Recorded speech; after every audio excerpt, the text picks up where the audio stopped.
wabarakatuh. Waalaikumsalam warahmatullahi wabarakatuh.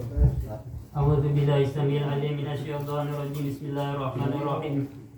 Alhamdulillahilladzi hadana li hadza wa ma kunna linahtadiya laula an hadana Allah. Wassalatu wassalamu ala sayyidina Muhammadin nuril hidayah wa ala alihi wa sahbihi nujumir rasyad.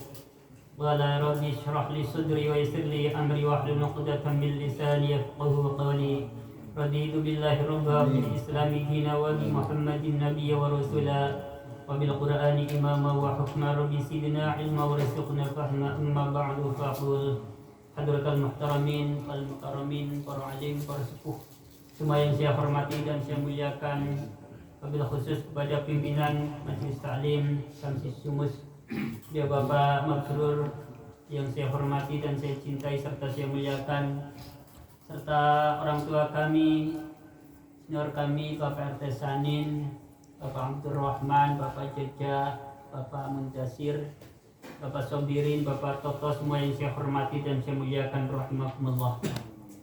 Tak lupa rekan-rekan semuanya seija, senasib, seperjuangan yang saya cintai dan saya muliakan, rahimakumullah. Saudaraku, mari kita sama-sama membaca Alhamdulillah Rabbil Alamin sebagai ungkapan rasa syukur kita kehadirat Allah Subhanahu wa Ta'ala yang telah memberikan nikmat hidup yang begitu besar dan begitu banyak kepada kita sekalian. Di antara nikmat hidup yang masih dapat kita rasakan bersama-sama sampai detik malam hari ini adalah nikmat hidup berupa diberikan kemudahan oleh Allah Subhanahu wa Ta'ala untuk bisa hadir kembali di dalam forum yang mulia ini, yakni Majelis Ta'lim. Semoga perjalanan kita dari tempat kita masing-masing sampai majelis yang mulia ini dicatat oleh para malaikat Allah sebagai perjalanan di jalan Allah. Sesuai sabda baginda Nabi Agung Muhammad sallallahu alaihi wasallam, "Man kharaja fi talabil ilmi kana fi sabilillahi hatta yarjina." Barang siapa yang keluar rumah untuk mendapatkan ilmu pengetahuan, maka ia berada di jalan Allah hingga perjalanan pulang. Jadi PP ini dihitung sedang jihad fisabilillah, tapi jangan dipantah. Ya, Mas Jarwo, saya di sini, ya, nggak keluar, nggak kemana-mana. Ya, dari sono ke sini ditulis sebagai jihad fisabilillah. Berapa meter tuh? Ya, masuki. Ya, 20 meter. Ya.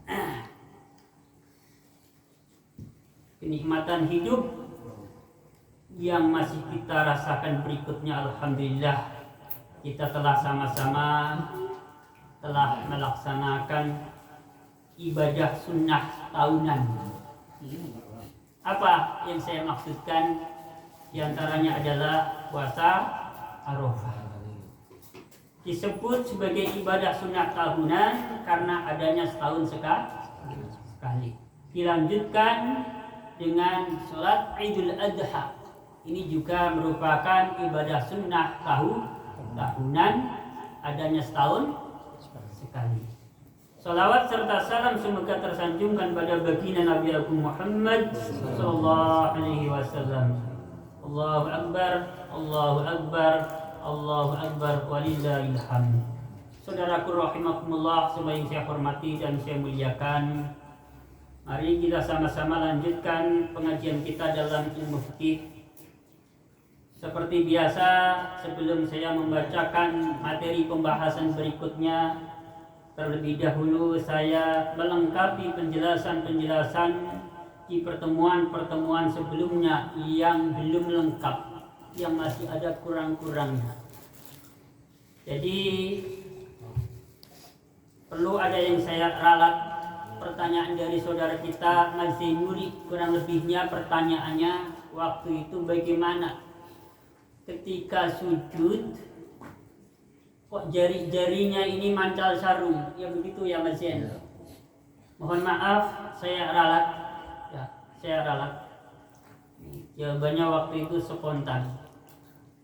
Setelah saya membaca di dalam kitab Kasifatun Najah, kitab Safinah Tengah, ternyata di situ bagi laki-laki dihukumi sunnah membuka ujung dua telapak kaki. Jadi jari-jarinya itu ujung-ujungnya disunahkan, bukanlah wajib. Bagi perempuan memang hukumnya wajib tertutup. Jadi tidak mengapa bagi laki-laki sujud kok ujung telapak kakinya ini mancal sarung umpamanya. Tidak, artinya sholatnya tetap sah. Mohon maaf saya ralat karena itu memang jawaban yang spontan. Kemudian saya juga punya PR dari Bapak Jeja waktu itu. Ya. Pertanyaannya kurang lebih, bagaimana dengan kaum wanita yang mungkin sebagian banyak ya, sebagian jidatnya tertutup, tentu sebagian ya. Ini Bapak Jeja, ini menjadi PR selama setengah bulan ya, Masya Allah. Pertanyaan kayak gitu PR-nya sampai setengah bulan. Ya Allah. Ini bercanda tapi serius Pak Jeja. Ternyata ini juga bagian dari sunnah malaikat Jibril alaihissalam, sunnah Rasulullah SAW, sunnah para sahabat dan sunnah para ulama-ulama para ulama. Jadi riwayatnya begini dalam kitab Ihya Ulumuddin. Walamma su'ila Rasulullah sallallahu alaihi wasallam an khairil biqa'i fil ardi wa syariha qala la adri hatta nazala alaihi Jibril alaihi salam fasa'alahu faqala la adri ila an a'lamahu Allah azza wa jalla anna khairal biqa'i al masajidu wa syarruha al-aswaq. Ketika Rasulullah SAW ditanya mengenai tanah mana di muka bumi ini yang terbaik dan terburuk, yang paling baik yang mana, yang paling buruk yang mana, maka saat itu baginda Nabi menjawab, la adri, aku tidak tahu, aku belum tahu. Sampai-sampai malaikat Jibril alaihissalam turun. Lalu Rasulullah SAW bertanya kepada Jibril. Malaikat Jibril pun menjawab, la adri, aku belum tahu. Sampai akhirnya Allah Azza wa Jalla memberikan ilmu pengetahuan pada Rasulullah SAW bahwasanya tanah yang terbaik di muka bumi ini adalah tanah yang di atasnya dibangun masjid-masjid, dan tanah yang terburuk di atas muka bumi ini adalah yang di atasnya dibangun pasar-pasar. Jadi saya katakan dari bercanda tapi serius. Rasulullah SAW, malaikat Jibril alaihissalam juga pernah ketika mendapatkan satu pertanyaan, beliau menjawab, la adri, aku belum tahu. Sehingga jadi PR. Tuh, makanya saya tadi bercanda, ini serius, tapi bercanda. Sunnah Rasulullah SAW. Itu sebabnya baginda Nabi Abu Muhammad SAW dalam satu hadis bersabda, al-ilmu salah satu idabun natikun wa sunnatun qaimatun wa la adri. Kata Nabi, ilmu ada tiga. Yang pertama, kitab yang bisa menjelaskan. Yang kedua, sunnah yang tegak. Yang ketiga, kalimat aku tidak tahu.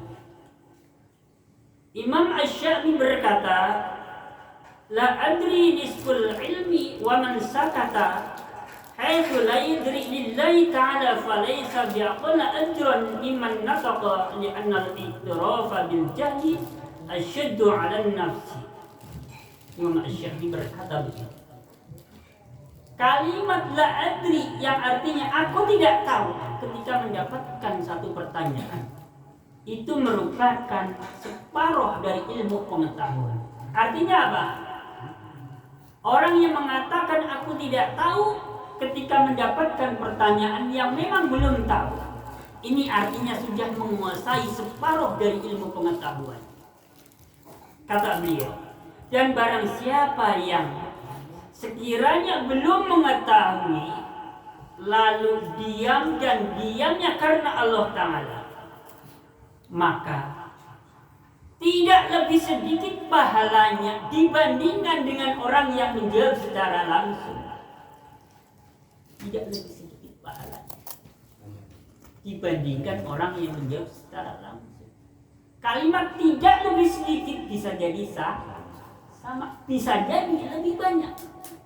Yang jelas sama-sama mendapatkan pahala walaupun dijawab aku tidak tahu. Apa alasannya? Orang yang mengatakan la adri, aku belum tahu, aku masih ragu, sehingga harus dijadikan PR. Kau mendapatkan pahala yang pahalanya tidak sedikit, tidak lebih sedikit daripada orang yang menjawab secara langsung. Alasannya li'annal iktirafa bil jahli asyaddu 'ala nafsi, karena mengakui kebodohan, mengaku aku belum tahu, merasa bodoh itu sangat-sangat berat buat nafsu kita. Berat enggak Mas Kiri? Ngaku dengan gentle, aku belum tahu, maaf, aku belum paham. Berat banget. Yang terjadi kebanyakan para kadang-kadang belum tahu aja sotoy yang ada ini ya, boro-boro ngaku secara gentle aku belum tahu ya. Nah ini ada kelanjutannya, fahakadza kana adadus sahaba wa salaf radhiyallahu anhum. Begitu juga adat kebiasaan para sahabat dan ulama-ulama terdahulu begitu. Ya Allah. Jadi di sini diceritakan, di sini disebutkan di dalam kitab Ihya Ulumuddin ini, wa kana fil fuqaha'i may yaqulu la adri aktsaru mimman yaqulu adri, minhum Sufyan ats-Tsauri wa Malik bin Anas wa Ahmad bin Hanbal wal Fudail bin Iyad wa Bashar bin Harth. Di dalam kelompok atau golongannya ulama-ulama ahli, orang yang mengatakan aku belum tahu, aku tidak tahu, itu jauh lebih banyak dibandingkan orang-orang yang mengatakan aku tahu. Di antaranya yang pertama adalah Sufyan Ats-Tsauri, ulama besar. Sekelas Sufyan Ats-Tsauri pun sering mengatakan aku tidak tahu. Malik bin Anas, Ahmad bin Hanbal, Fudail bin Iyad dan Bashar bin Harth. Mereka adalah ulama-ulama besar. Jadi yang perlu saya sampaikan pada pertemuan kali ini, sangatlah tidak layak, tidak elok, tidak pantas orang sekelas Jamal. Tidak hanya Jamal saja, sekelas. Berarti yang lain-lain juga kalau sekelas Jamal masih tidak layak, tidak elok untuk memaksakan memberikan jawaban atas setiap pertanyaan. Tidak pantas. Ya, tidak pantas. Ketahuan masih belum bisa mengendalikan nafsunya. Ya. Saudaraku rahimakumullah, semua yang saya hormati dan saya muliakan, ini sedikit pengetahuan ya buat kita semuanya. Kemarin pertanyaannya saya jawab ya insya Allah selama setengah bulan, terus saya baca Pak Deka sehingga menemukan tadi penjelasan tentang sunnahnya membuka ujung-ujung dua telapak kaki. Ternyata itu sunnah, bukan wajib, adanya dalam kitab Syafi'i. Adapun untuk menjawab pertanyaan Bapak Kerja, ini saya membacanya di dalam kitab Bajuri. Kemarin sebenarnya sudah saya baca, tapi ternyata saya belum paham itu.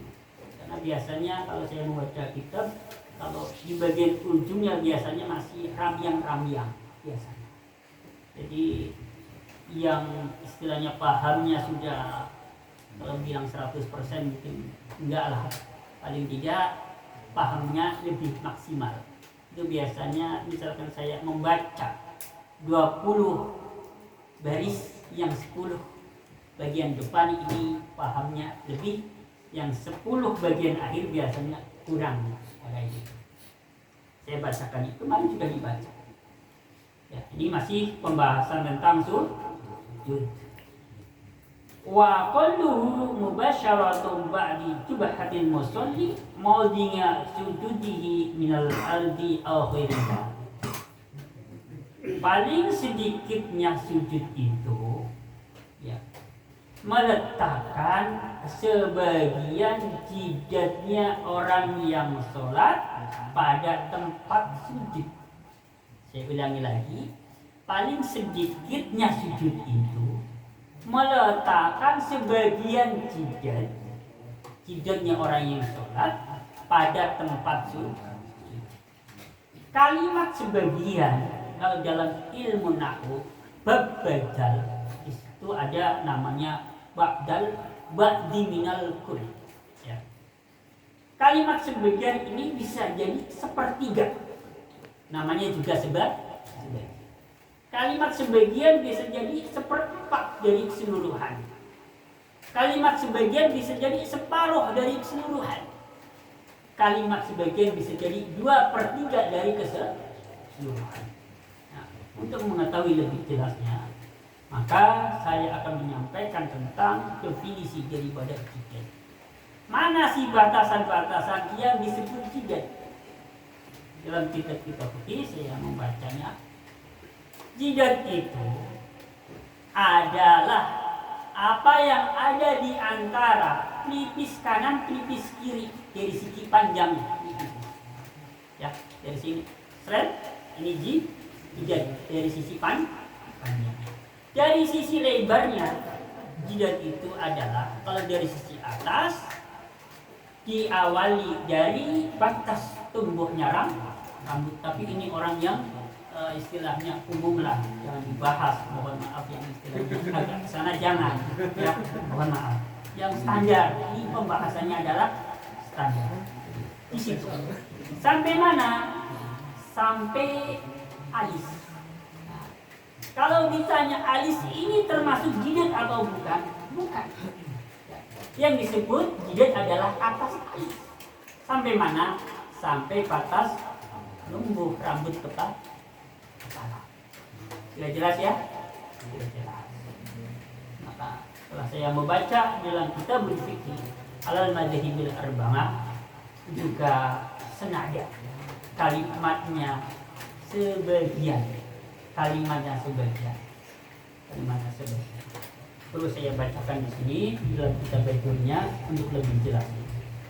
Sah atau tidak bagi kaum wanita yang ketika menggunakan mukenanya agak nutup ke bawah, jadi enggak ke sini ya, jadi agak nutup ke sini ya. Saya bacakan di sini. Bismillahirrahmanirrahim. Bismillahirrahmanirrahim. Wa inna ma iktafa ba'dul jubhati li'annahu bidzalika yasluku 'alaihi annahu sajada 'alal jubhati. Ya.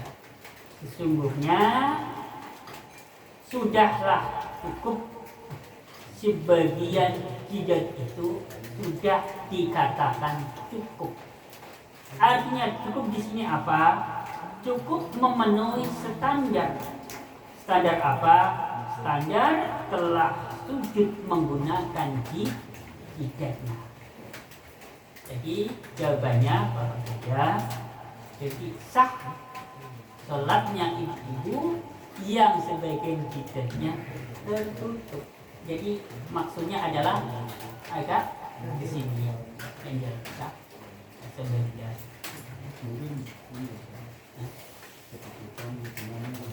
Kalau yang paling potongan tuh nggak bisa. Sebetulnya ngalangin tidak. Mau kenanya. Nah, ini jadi permasalahan seperti pembahasan kemarin. Jadi apa-apa yang kita pakai, ya, apa-apa yang kita pakai, kemudian saat sujud ngelengre, kok menutup jidatnya, itulah yang membuat sujudnya tidak sah. Kalau sujudnya tidak sah, berarti sholatnya tidak sah. Seperti saya mencontohkan, sholat memakai sorban kayak gini, ngelengre pas posisi sujud, ketimpa kayak gini, tidak sah. Tapi dalam mazhab Syafi'i, dalam mazhab lain seperti mazhab Hanafi, Maliki, Hambali tidak mengapa. Artinya sholatnya tetap. Jadi kita sampai di sini paham. Kalau misal melihat kejadian seperti itu, kalau dari mazhab lain, ya sudah, berarti nggak mengapa, ya. Artinya secara fikih sholatnya sah. Terus. Bismillahirrahmanirrahim. Kemarin sebenarnya ada pertanyaan dari Mas. Ini ya. Saya lanjutkan ya. Saya masih membaca kitab-kitabnya. Ini tentang cara sujud. Kemarin ketika kita takbir dari iktidal menuju sujud, maka takbirnya itu dimulai saat kita mau turun sampai posisi itu. Kemudian muncul pertanyaan dari saudara kita masih, nah bagaimana kalau sebaliknya, bangun dari sujud mau berdiri, ya, bangun dari sujud mau berdiri. Jadi tidak membahas masalah yang duduk di antara dua sujud. Jadi langsung pertanyaannya, bangkit dari sujud yang kedua, mau rakaat berikutnya berarti. Nanti dulu ya, pelan-pelan. Saya bacakan. Ini setelah sujud pertama, kemarin kan berarti sujud pertama. Sekarang kita membahas duduk di antara dua sujud. Saya tidak bacakan teksnya, langsung saja kepanjangan. Jadi duduk di antara dua sujud itu duduknya harus jejak. Jejak ya, sudah paham lah kalimat jejak ya. Bacaan yang dibaca sudah familiar, kita sudah hafal. Rabbighfirli warhamni wajburni warfa'ni warzuqni wahdini wa'afini wa'fu'an wa'fu'an. Kalimat ini boleh ada tambahan, tetapi tidak boleh terlalu panjang. Jadi duduk di antara dua sujud ini, bacaannya boleh tambah, tetapi tidak boleh terlalu panjang. Ukuran panjang di sini batasannya seperti apa? Batasannya adalah ukuran panjang di sini sekiranya cukup untuk membaca tasyahud yang terpendek. Jadi tidak boleh posisi duduk di antara dua sujud ini kok lamanya setara dengan tasyahud yang paling pendek durasinya. Ya. Jadi intinya tidak boleh lama. Jelas ya? Posisi duduknya kaki kiri dudukin, kaki kanan sudah jam 10. Ya, sudah dulu materinya. Kalau ada yang ingin minta diperjelas, saya persilahkan. Kalau memang bisa saya jawab secara langsung, saya jawab secara langsung. Kalau memang saya masih ragu, ya insya Allah saya berikan. Monggo, silakan. Justru jadi dari ya. Ini masih mengenai sujud. Ya. Saya sering melihat bagi terutama laki-laki. Ya. Kalau anda kata rambut, seringkali kalau rambut kan panjang. Ketika sujud, memang kan jadi nambah gerakan. Jaga pakai kopiah. Pas sujud, mereka dulu kan nambah. Ini yang dibahas gerakannya atau rambutnya. Ya karena mungkin Nambah kalau gerakan. mereka kalau rambutnya kena Gerakan, satu kali gerakan dalam satu rukun tentu kalau bicaranya membatalkan atau tidak membatalkan kalau satu gerakan. Tapi masalahnya ya, mungkin akan mengganggu kekhusyuan atau tumak ninahnya menjadi terganggu masalahnya. karena yang satu begini, yang satu Nah, ya. Jadi yang jelas mengganggu ya, mengganggu dari segi kekhusyuan. Itu sangat mengganggu. Makanya kita ini diajarin oleh kiai pakai kopiah atau peci. Ya. Kita sudah terbiasa dari kecil memakai kopiah atau peci. Yang tujuannya memang untuk menjaga biar rambut kita hingga turun ke depan. Ya? Yang mana? Tadi saya membacanya di dalam kitab Safinah begini. Berdasarkan hadis baginda Nabi Muhammad SAW, itu hadis Nabi. Umirtu an asjuda ala sabnati a'dhamin. Artinya aku disuruh untuk sujud atas 7 tuh al-jubhati wal yadaini 2 warubbaitaini 2 wa atrafil qudamaini ujung jari-jari 2 telapak kaki. Ada tambahannya di dalam hadis yang saya bacakan di dalam kitab Safinah. Kalimatnya sama, kalau di dalam Kitabul Fiqh al-Madzahibil Arba'ah ini tidak ada tambahan sampai di situ. Tapi kalau dalam Safinah ada tambahan nampaknya. Ya. Tambahannya adalah kalimat wa alla kuffa al-thiyaba wasya'ra rawahu asy-Syaikh. Tambahan, aku tidak menahan jidat dengan dodot itu pakaian bahasa Jawa ini. Aku tidak menahan jidat dengan pakaian dan rambut. Jadi saya belum bisa kalau bahasa tafsir menafsiri, kalau bahasa syarah mensyarahi kalimat aku menahan jidat dengan pakaian dan rambut. Tetapi insya Allah kalau ada yang berpendapat bahwa rambut yang menghalangi jidat kita saat itu bisa membatalkan sholat, barangkali diambil dari kalimat hadis ini. Wala akufa atyaba wasya'ra. Jadi tetapi jujur saya masih ragu di dalam memahami kalimat ini. Jadi mudah-mudahan nanti saya menemukan penjelasan yang lebih lengkap lagi. Kadang-kadang harus didukung dengan kitab yang lain. Kadang-kadang saya membaca di satu kitab belum paham betul, ya masih semu, masih buram. Kadang-kadang harus dibantu dengan kitab-kitab lain baru jelas kalimat. Kadang-kadang cara menyusun kalimat satu kitab dengan kitab yang lain itu berbeda. Ya. Ada yang mudah dipahami, ada yang agak susah.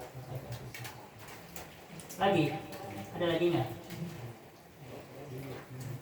Itu masih ragu ya Pak Bajaja ya, masalah rambut. Masalah rambut yang sehelai, 2 helai, 3 helai barangkali.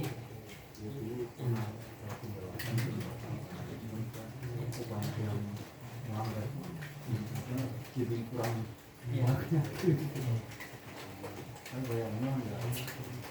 Itu perlu itu ya. Sudah ya. Ini barangkali yang bisa saya sampaikan pada pertemuan kali ini.